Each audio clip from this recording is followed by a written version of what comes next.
Hello, welcome to Garden Chronicles. My name is James David.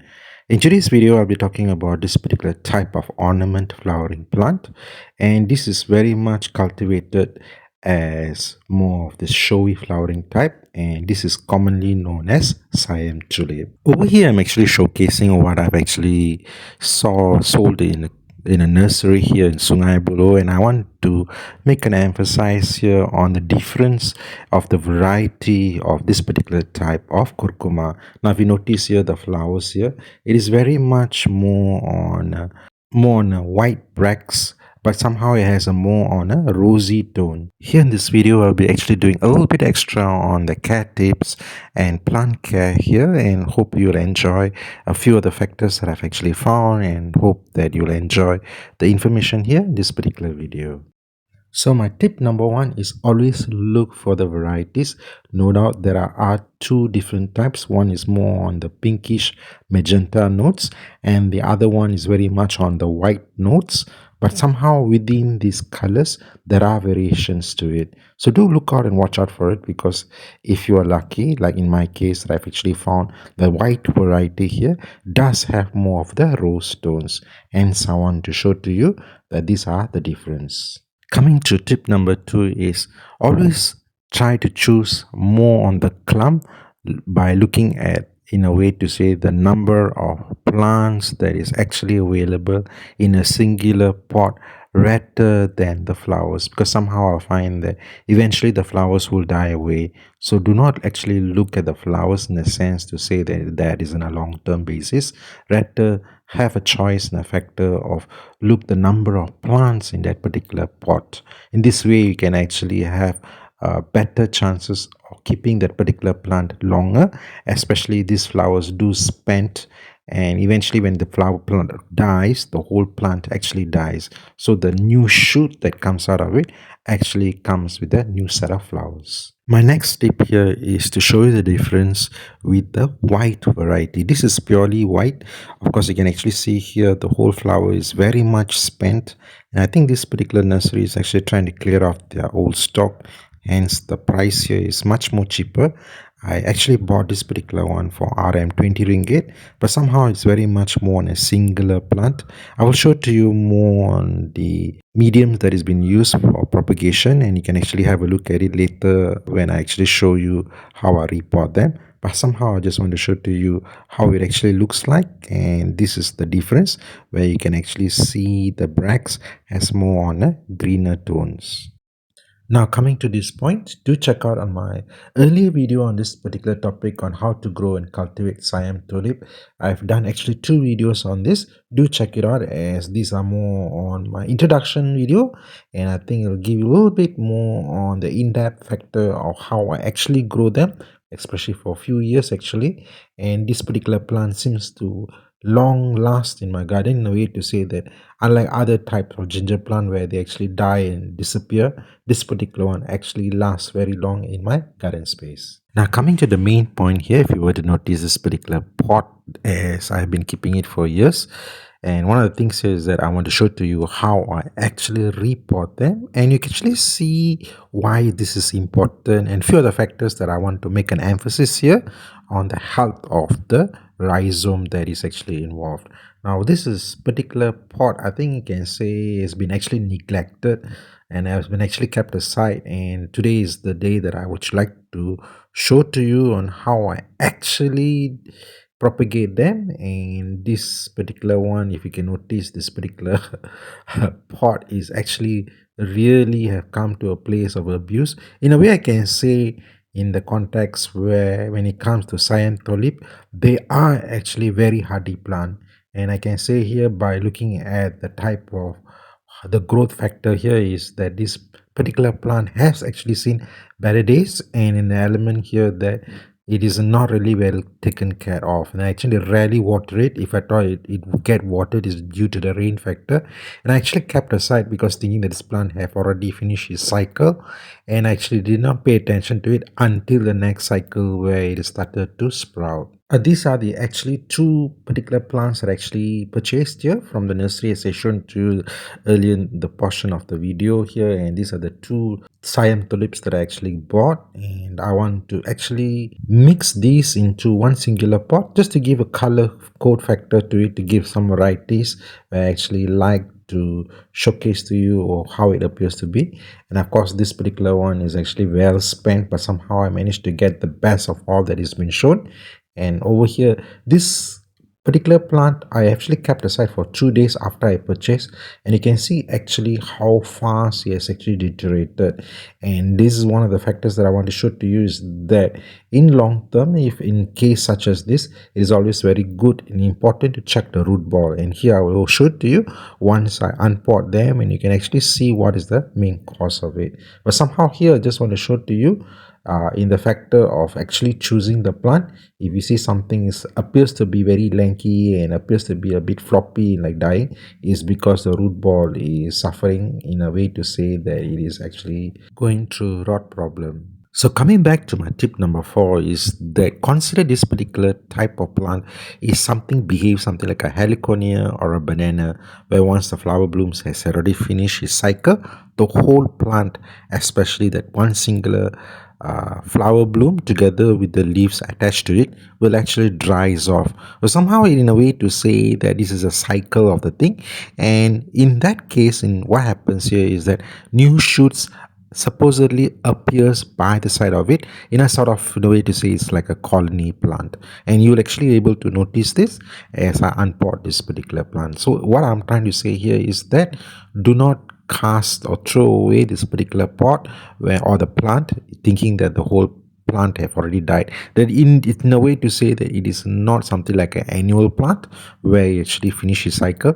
This particular one actually goes to dormancy. My next tip is to say that this particular plant, especially this whole flowering plant, once with the flower and it is full bloom factor, in a way I can say it will last say about 3 to 4 months time.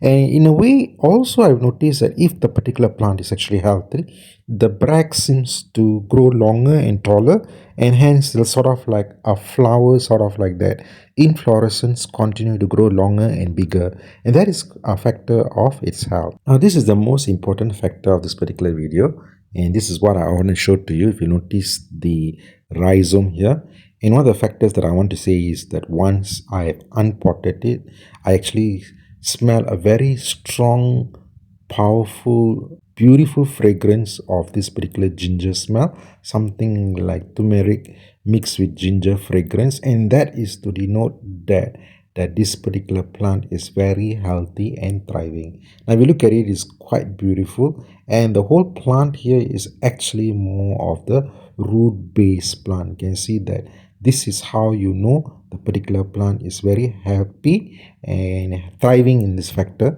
where the root growth is beautiful. Now here I'm actually breaking them up in portions, and you can actually see over here what I'm trying to do here is to actually check the colony in the particular soil mix, of to identify how many plants are there just available for me to actually propagate them. Now you can also see that Siam Tulip actually does this. If you notice, there's something like a ball shaped kind of rhizome that is available. It is sort of like a storage material, where in case of drought or dry season, a lot of this energy is actually placed here. So in case if it's this particular pot is being actually overwatered, this whole thing will actually rot. And the problem here is that you actually can't see it, because the rotting process takes place at the bottom place, where the leaves will not show that stress until it's too late. Now I'm actually also removing the jewel opa. It's also a type of ginseng plant. It's also an ornamental plant, which actually grew that together over here as a companion plant, just to give some colors to it, especially when it comes to evening time. These actually bloom in the evening time. Here you can actually see that I'm trying to separate each of the plants here according to its clump. One of the most important factor here is not to break them too close in a way to away from the root ball, because if there is no proper support, the whole plant may die. So it's very important. Like over here, if you notice, it only have one singular root, so it's a bit risky, but it can survive. So the other one, if you notice, is a little bit more of a very strong element of root ball that's involved. That's more of a better chance of success. Of course, the plant will, like if over here if we look at it, that's a kind of thing that I'm trying to separate it, where it is quite aged, and there is two separate things. Now if you notice over here, the whole ball factor here together in one. So when I say that this is actually went to dormancy, it will thrive, but it may take some few months for it to regenerate back. So these are the things that when it comes to curcuma species, they may not immediately sprout out because these do stay dormant for many years. This particular one is the one that I actually purchased 2 days ago, if you notice over here. And I find that the medium that is actually used is actually rice husk. Now this is very interesting because very rarely do I come across the rice husk is being used as medium. Very rarely, but not uncommon. And this is the factor that I find that what went wrong with this particular plant is that once I've unpotted it, I sort of like smell a kind of a rotting factor. You notice that this is what they actually use as a base, and it's more of a clay soil factor, and this was not a very good medium that has been used. Chances are because I think it's made due to the factor that it has been overwatered and it didn't have a very good draining system. And so what has actually taken place here is that the root ball, especially the finer roots, is sort of like slowly rotting away. And we notice the thing is it's very unhealthy, and I can do get a sort of like a very foul smell on this, and hence this is one of the factors here, is that that's why this particular Siam Tulip is actually dying. We notice here it doesn't really look good. Even the root ball is not very strong, and the whole thing is actually soggy and wet, and I think this would have triggered a kind of rotting factor. Now of course it's not dead yet, and this can be saved. Another factor of it is that I can actually wash off this with a very strong water jet kind of thing and just clean off the whole thing, but it's not really necessary. It's not dead yet. Somehow I find that Siam Tulip is actually very resilient. For now, what has happened here is that this particular plant can be saved, but let's say in another 1 month's time that if it's not taken care of, this whole thing would have just perished easily. Hence, this is one of the most important things, is to constantly unpot them, especially after buying from a nursery, just to double check to see whether everything is okay. Now this is the next one, and this is quite interesting. This is what I actually got, the full clump kind of thing, and this is actually grown using on a cocoa peat. Now you notice here, this is, it comes out very easily and sort of is not overwatered and so forth. It just comes out like a moist cake, and I'm quite surprised in a sense to say that it's quite a very strong healthy root ball. And the factor here is that when once I was actually separating the whole thing, it appears to be very very dense and strong. And this is one of the things that I'm actually surprised when it comes to growing with cocoa peat. In a way I can say that in a way it could be because it has been imported, hence it was growing very well in the climate zone that has been grown, hence it was growing very well in that factor. But definitely when it comes to cocoa peat in lowland climate, the whole thing will actually die. So I do have to repot it. But in a way to say, I'm actually glad to see that the root ball is very good, sort of like the clumps are very tight, and I think this is more like a dwarf version. So I don't want to break too many out of it, just see like this particular one. So in a way to say that because of the colony is very strong and tight knitted, and I can say that it's quite healthy. So I'm actually glad with this. So from this I can actually say that the whole thing is considered good experience here when it comes to unpotting it. Now actually I'm you reusing back the whole potting medium. I find that nothing wrong with it. Of course the rice husk can be used as together with this whole system, in a way to say that they do very well, and I don't want to waste anything. Of course some other gardeners will reset the whole thing into something totally new, I for now in a factor that I find that this is quite practical for me to just use what I have in my hand. So after I mix this whole thing, what I'm doing here is like 1/3 of it. I'm just putting it on this particular surface. Of course, another factor here is that it is important to use a drainage hole material just to cover it such a way, but I think I didn't use that for this particular video set. And this is my catalyst. This is what I'm actually using. This is actually vermicompost. Actually, I use quite generously on this. Sort of like this actually has a very strong root ball for fodder. So maybe I use about 3 scoops of it for this particular plant. And when it comes to arrangement or repotting it, basically I'll put these particular plants at the edge of the pot just to give some support. Like earlier when you saw that particular video when I first unpotted, we noticed that the roots seems to grow very well when it's actually supported. Some gardeners actually put them growing them by the center of it. Somehow I find that putting it by the side give them more room for them to grow. So this is how I actually grow them, and I find that by putting them by the side, it actually gives them more space to grow, and they will also have more flowers. So I'm actually tight for space, especially in my garden. So the only way I can actually maximize it is to grow them in this style. So this is how I actually do that in my garden space. Now, do take note, this is very important, is to give a lot of room for the roots to grow. So I would suggest not to use a shallow pot. So the longer or the taller the pot, the better it is. But of course, not too deep, because sometimes deep pots do tend to hold more water and the chances of rot may take place. So just a medium sized pot will do, and also in a way to keep the plant a little bit more buried, not to put them very much high up. So in a way to say that there is more space for it to grow, especially in this kind of context.